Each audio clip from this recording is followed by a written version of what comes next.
സിപിഎമ്മിൽ കത്ത് വിവാദം പുകയുകയാണ്. പോളിറ്റ് ബ്യൂറോയ്ക്ക് നൽകിയ പരാതി ചോർന്നതിനെതിരെ സിപിഎം ജനറൽ സെക്രട്ടറി എം.എ. ബേബിക്ക് ചെന്നൈയിലെ വ്യവസായി വീണ്ടും കത്തയച്ചിരിക്കുകയാണ്. സിപിഎം നേതാക്കളുടെ സാമ്പത്തിക ഇടപാടുകളെ കുറിച്ചുള്ള ആരോപണങ്ങളും ഈ കത്തിലുണ്ട്. ലണ്ടനിലെ വ്യവസായിയായ രാജേഷ് കൃഷ്ണ നൽകിയ മാനനഷ്ട കേസിലാണ് വിവാദ കത്ത് ഉൾപ്പെടുത്തിയത്. കത്ത് ചോർത്തിയത് സിപിഎം സംസ്ഥാന സെക്രട്ടറി എം.വി. ഗോവിന്ദന്റെ മകൻ ശ്യാമാണെന്നും ഷർഷാദ് ആരോപിക്കുന്നുണ്ട്. അതേസമയം ഇത്തരമൊരു കത്ത് ലഭിച്ചിട്ടേയില്ല എന്നാണ് ജനറൽ സെക്രട്ടറി എം.എ. ബേബിയുടെ പ്രതികരണം. എ.കെ. സ്റ്റെഫിൻ നമുക്കൊപ്പം വിവരങ്ങളുമായി തിരുവനന്തപുരത്തും ചേരുന്നുണ്ട്. സ്റ്റെഫിൻ, നമുക്ക് ആദ്യം അറിയേണ്ടത് ഈ ചോർന്ന കത്തുണ്ടല്ലോ, ഡൽഹി ഹൈക്കോടതിയിൽ മാനനഷ്ട കേസിനൊപ്പം വന്നുപോയ ആ കത്തിൽ ഉന്നയിക്കുന്ന ആരോപണങ്ങൾ എന്താണ്? ആ കത്തിൽ പറയപ്പെടുന്ന പ്രതിപാദിക്കുന്ന നേതാക്കൾ ആരൊക്കെയാണ്?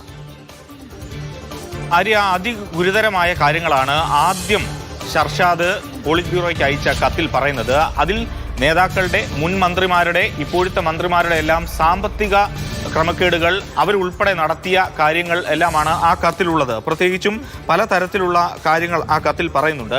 തമിഴ്നാട്ടിൽ രജിസ്റ്റർ ചെയ്തൊരു കമ്പനിയിലേക്ക് വിദേശത്ത് നിന്ന് വൻതോതിൽ പണം അയക്കുകയും അത് പ്രത്യേക അക്കൗണ്ടുകളിലേക്ക് മാറ്റുകയും ചെയ്യുന്നു. ഇങ്ങനെ വ്യക്തിഗത അക്കൗണ്ടുകളിലേക്ക് വന്ന പണം ഇടതുപക്ഷ നേതാക്കൾക്ക് നൽകി. അതിൽ പല മന്ത്രിമാരും മുൻ മന്ത്രിമാരും എല്ലാം ഉൾപ്പെടുന്നുണ്ട്. അങ്ങനെ അതിഗുരുതരമായ ആരോപണങ്ങളാണ് ആ കത്തിലുള്ളത്. ആ കത്ത് നൽകാനുള്ള ഒരു പശ്ചാത്തലം എന്ന് പറയുന്നത് ലണ്ടനിലെ സിപിഎമ്മിന്റെ പ്രതിനിധിയായിട്ടുള്ള രാജേഷ് കൃഷ്ണ, അദ്ദേഹം കഴിഞ്ഞ മധുര പാർട്ടി കോൺഗ്രസിലെ പ്രതിനിധിയായി അദ്ദേഹത്തെ തെരഞ്ഞെടുത്തിരുന്നു. അദ്ദേഹവുമായി ബന്ധപ്പെട്ട പരാതി, ഒപ്പം തന്നെ സിപിഎമ്മിന്റെ മറ്റ് പ്രധാനപ്പെട്ട ചില നേതാക്കൾ, നേരത്തെ സൂചിപ്പിച്ചതുപോലെ തന്നെ മന്ത്രിയും മുൻ മന്ത്രിമാരും ഒക്കെ ആയിട്ടുള്ള ആളുകളുമായി ബന്ധപ്പെട്ടുള്ള സാമ്പത്തിക തിരിമറികൾ, അതെല്ലാമാണ് ആ കത്തിലുണ്ടായിരുന്നത്. അത് പോളിറ്റ് ബ്യൂറോയ്ക്ക് പരാതിയായി മുഹമ്മദ് ഷർഷാദ് നൽകുന്നത് 2022 വർഷങ്ങൾക്ക് മുമ്പാണ് ഈ പരാതി നൽകുന്നത്. അതിനുശേഷം ഇതിനെ സംബന്ധിച്ചുള്ള വിശദമായ അന്വേഷണങ്ങളൊന്നും തന്നെ പാർട്ടി തലത്തിൽ 2022 പരാതി നൽകുന്നു. ശരി, അവിടെ വരെ ഓക്കെയാണ്. അത് കഴിഞ്ഞ് ഇതെങ്ങനെയാണ് ഡൽഹി ഹൈക്കോടതിയിൽ എത്തുന്നത്? 2022 ഇത് സംബന്ധിച്ചുള്ള പരാതി നൽകുന്നുവെങ്കിൽ വിശദമായ ഒരു അന്വേഷണത്തിലേക്കോ മറ്റ് നടപടികളിലേക്കോ പാർട്ടി കടന്നിട്ടില്ല എന്നുള്ളതാണ് നമുക്ക് ഈ ഘട്ടത്തിൽ മനസ്സിലാക്കാൻ കഴിയുന്നത്. അങ്ങനെ ഒരു പരാതി പാർട്ടിക്ക് മുന്നിലിരിക്കെ കഴിഞ്ഞ വർഷത്തെ, അതായത് മധുര പാർട്ടി കോൺഗ്രസിലേക്ക് ഈ പരാതിക്കാരൻ ആരോപണം ഉന്നയിച്ച രാജേഷ് കൃഷ്ണ പ്രതിനിധിയായി വരുന്നു. അത് മധുര പാർട്ടി കോൺഗ്രസിൽ ഏറ്റവും പ്രധാനപ്പെട്ട സിപിഎമ്മിന്റെ ഒരു നേതാവ് ഈ കാര്യം, ഇയാൾക്കെതിരെ പരാതി ഉണ്ടല്ലോ എന്ന കാര്യം അറിയിക്കുമ്പോൾ അദ്ദേഹത്തെ പ്രതിനിധിയായി ഉൾപ്പെടുത്തിയ തീരുമാനത്തിൽ നിന്നും പാർട്ടി പിന്നോട്ട് പോകുന്നു. അദ്ദേഹത്തെ മധുര പാർട്ടി കോൺഗ്രസിൽ പങ്കെടുക്കാതെ ഒഴിവാക്കുന്നു. അതിനെ തുടർന്ന് ആണ് ഈ രാജേഷ് കൃഷ്ണ മാധ്യമങ്ങൾക്കെതിരെയും ഇത്തരത്തിൽ എവിടെ നിന്നാണ് വാർത്ത ലഭിച്ചത് എന്നുള്ള കാര്യങ്ങളൊക്കെ ആവശ്യപ്പെട്ടുകൊണ്ട് മാനനഷ്ട കേസ് ഡൽഹി ഹൈക്കോടതിയിൽ ഫയൽ ചെയ്യുന്നത്. ആ ഫയൽ ചെയ്ത കേസുമായി ബന്ധപ്പെട്ടാണ് ഈ പരാതി, 2022 പരാതി അറ്റാച്ച് ചെയ്യുന്നത്. ആ പരാതി എങ്ങനെ ചോർന്നു എന്നുള്ളതാണ് ഇപ്പോൾ ഉയർന്ന ഏറ്റവും പ്രധാനപ്പെട്ട ചോദ്യം. രാജേഷ് കൃഷ്ണ ഡൽഹി ഹൈക്കോടതിയിൽ മാനനഷ്ട കേസിനൊപ്പമാണ് ഈ കത്ത് നൽകിയിട്ടുള്ളത്.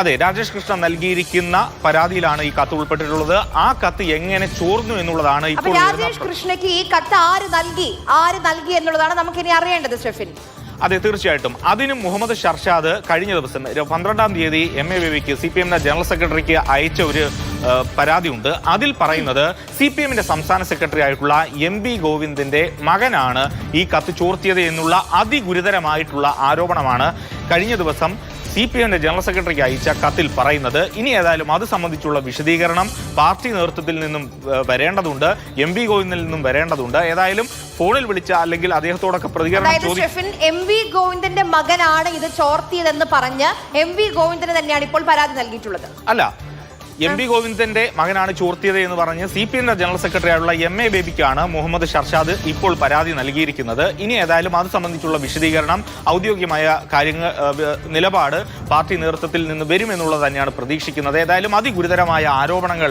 ആദ്യത്തെ കത്തിലുണ്ടായിരുന്നു. അത് രാജേഷ് കൃഷ്ണയെ സംബന്ധിച്ചുള്ളതാണ്. അതോടൊപ്പം തന്നെ സിപിഎമ്മിന്റെ നേതാക്കൾ, മുൻ മന്ത്രിമാർ, ഇപ്പോഴുള്ള മന്ത്രിമാർ, അവരെല്ലാം തന്നെ ചില സാമ്പത്തിക ആരോപണങ്ങൾ ഉന്നയിക്കുന്നുണ്ട്. അത് തെളിവ് സഹിതം അദ്ദേഹത്തിന്റെ പക്കലുണ്ട് എന്നുള്ളതാണ് പോളിറ്റ് ബ്യൂറോയ്ക്ക് നൽകിയ പരാതിയിൽ പറയുന്നത്. പക്ഷേ അത് സംബന്ധിച്ചു അന്വേഷണങ്ങളൊന്നും തന്നെ നടന്നിട്ടില്ല എന്നുള്ളതാണ് നമുക്ക് ഈ ഘട്ടത്തിൽ മനസ്സിലാക്കാൻ കഴിയുന്നത്. പാർട്ടി തലത്തിലുള്ള അന്വേഷണങ്ങളൊന്നും തന്നെ നടന്നിട്ടില്ല എന്നുള്ളതാണ്.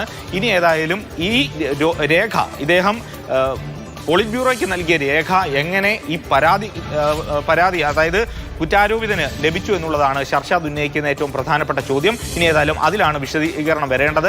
ഏതായാലും പാർട്ടി ഇത് തള്ളിക്കളയാൻ സാധ്യതയില്ല. കാരണം അതിഗുരുതരമായ ആരോപണങ്ങളാണ് രണ്ട് കത്തിലും പറയുന്നത്. എങ്ങനെയാണ് ഒരു CPM-ന്റെ സംസ്ഥാന സെക്രട്ടറിയുടെ മകന് ഈ ആയല്ലോ ഈ രേഖ ഇപ്പോൾ ആദ്യം അയച്ചിരിക്കുന്ന കത്ത് 2022 കത്ത് കോടതിക്ക് മുന്നിലെത്തുകയാണ്, പരാതിയുടെ ഭാഗമാവുകയാണ് ആ ആരോപണങ്ങൾ കൂടി. പിന്നെ കോടതി ഈ വിഷയത്തിൽ എങ്ങനെ പോകും? ഈ ഷർഷാദ് ഉന്നയിച്ച ആരോപണങ്ങളിലെ തെളിവുകൾ ഉണ്ടോ എന്നൊക്കെ ചോദിച്ചു പോയാൽ കുടുങ്ങുമോ പാർട്ടി?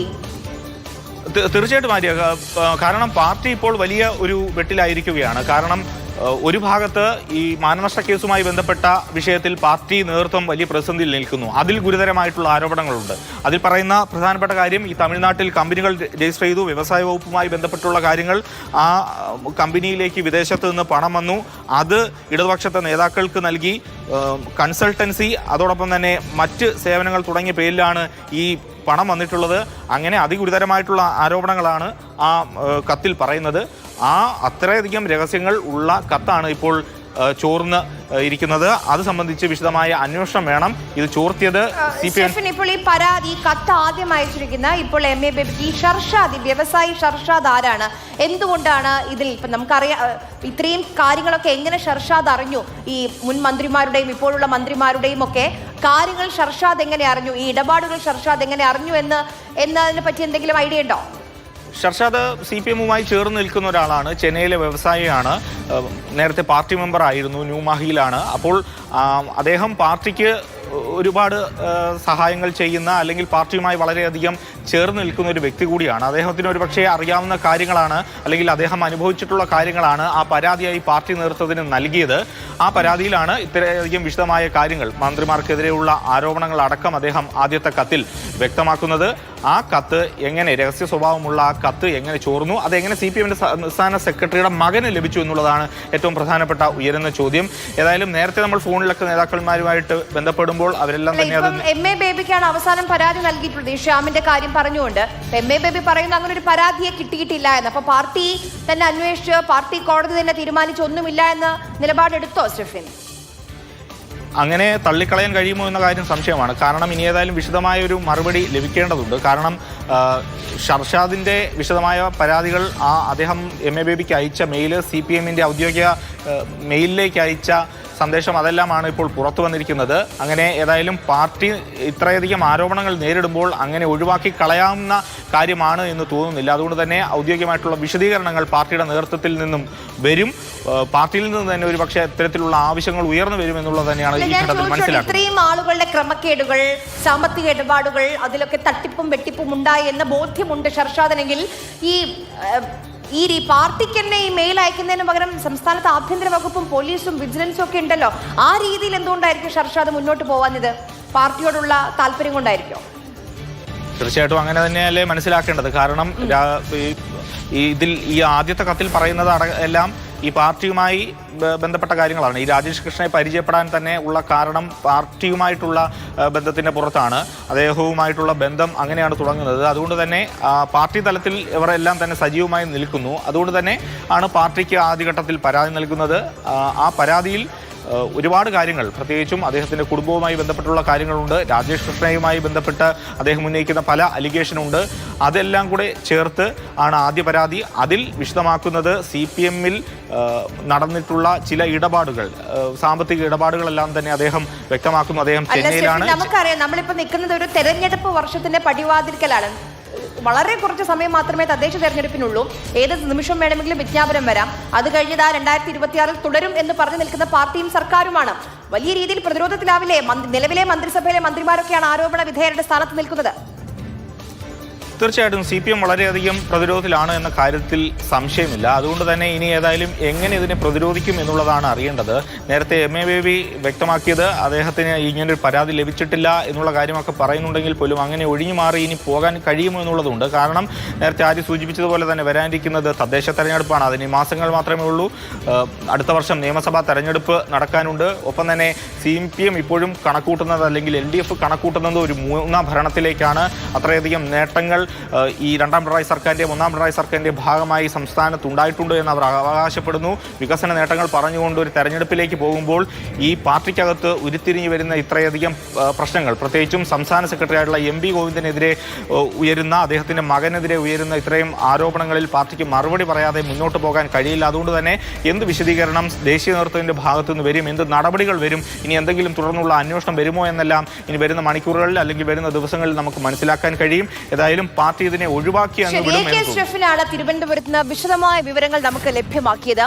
അറിയേണ്ട കാര്യം, പാർട്ടി എങ്ങനെ പ്രതിരോധിക്കും, അതോ ഇതിനെ പ്രതിരോധിക്കാതെ അവഗണിക്കാനായിരിക്കുമോ പാർട്ടി തീരുമാനം? ഇപ്പോൾ തന്നെ ജനറൽ സെക്രട്ടറി MA ബേബി പറഞ്ഞു കഴിഞ്ഞിട്ടുണ്ട് അങ്ങനെ ഒരു പരാതിയെ ലഭിച്ചിട്ടില്ല എന്ന്. പക്ഷെ കോടതിക്ക് മുന്നിലേക്ക് ഈ ഷർഷാദ് 2022 അയച്ച കത്ത് വരികയാണ്. അപ്പോൾ സ്വാഭാവികമായും പൊതുസമൂഹത്തിന് മുന്നിലേക്ക് ആ കത്ത് വന്നു കഴിഞ്ഞു.